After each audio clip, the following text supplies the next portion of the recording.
తెలుగు వారి number 1 choice Telugu matrimony. గచ్చిబౌలిలో ఎకరా 100 కోట్లకు అమ్ముడైపోతోందన్నారు సీఎం రేవంత్ రెడ్డి. హైదరాబాద్లో మధ్యతరగతి సగటు జీవి ఇంటి కల సాకారం కావాలంటే నగర విస్తరణ జరగాలన్నారు. డబుల్ బెడ్రూమ్ ఇళ్ల పేరుతో ఆశలు చూపించారని మాజీ సీఎం కేసీఆర్ ను ఎద్దేవా చేశారు రేవంత్. ఈ రోజు 100 కోట్లకు పైగా ఎకరం ఈ ప్రాంతంలో భూమి అమ్ముడుపోతుంది. మరి కోటీశ్వరులు మాత్రమే కొనుక్కోగలరు. మధ్యతరగతి సగటు జీవి సొంత ఇంటి కళ ఎప్పుడు నెరవేరాలి? సగటు జీవుల గురించి ఈరోజు ఆలోచన చేయాలి. సగటు జీవులకు సొంత ఇంటి కళ నెరవేరాలి అంటే నగరం విస్తరించాలి.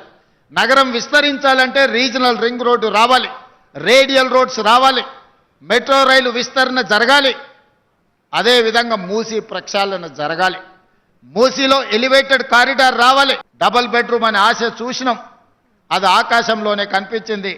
అహనా పెల్లంటలో కోట శ్రీనివాస్ గారు కోడి పైన కట్టి కింద తెల్లబువ్వ తిన్నట్టు డబుల్ బెడ్రూమ్ ఇల్లు మనకు అహనా పెల్లంటలో ఏలాడదీసిన కోడిలాగా కనిపించింది తప్ప మనకి ఎవరికి అందుబాటులోకి రాలేదు.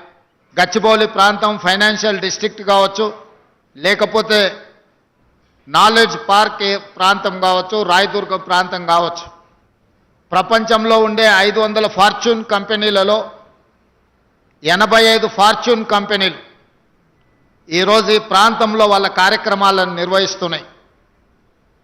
ఐటీ దిగ్గజాలైన